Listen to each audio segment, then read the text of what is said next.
નામદાર supreme court દ્વારા SC/ST અનામતનું વર્ગીકરણ અને ક્રિમિનલ બાબતે સમગ્ર ભારત દેશનું બંધનું એલાન આપવામાં આવ્યું છે। ત્યારે સમગ્ર સાબરકાંઠાને આદિવાસી ડુંગરી ગરાસિયા પંચ સમાજ દ્વારા દલિત સમાજ દ્વારા આજે બંધનું એલાન આપવામાં આવ્યું છે।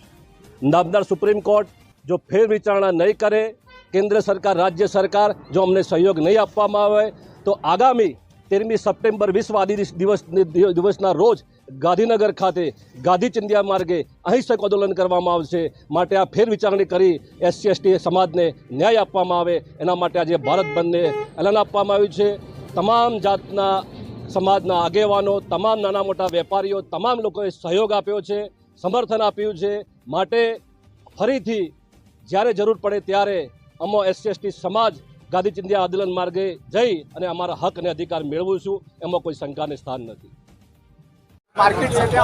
હું ડીબી ડામોર આજે અમે ભારત બંધના એલાનને સફળ બનાવવા માટે બધા નીકળ્યા છે।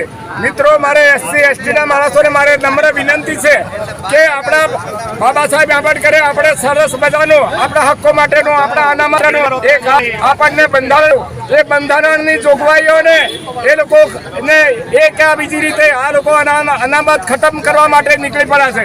ત્યારે SC/STના બધા માણસો એક થઈને આ ક્રિમિનલ જે સવાલ લાવ્યા છે એ અમે સફળ થવા દઈશું નહીં। આ લોકોનો એક જ ઈરાદો છે, એ કે આ બીજી રીતે આપણી અનામતને દૂર કરવી, એ કે આ બીજી રીતે કાંઈ પણ જાતના એ લોકોએ સવાલો કરવાના, સુપ્રીમ કોર્ટ હોય કે એમની સરકાર હોય, પરંતુ આપણે બધા એક થઈને આપણે જો આપણા હક્કો બચાવવા હોય, આપણે બંધારણ બચાવવું હોય, આપણો દેશ બચાવવો હોય અને બિલ પ્રદેશ બચાવવાનો હોય, SC/ST એક થઈને લડીશું।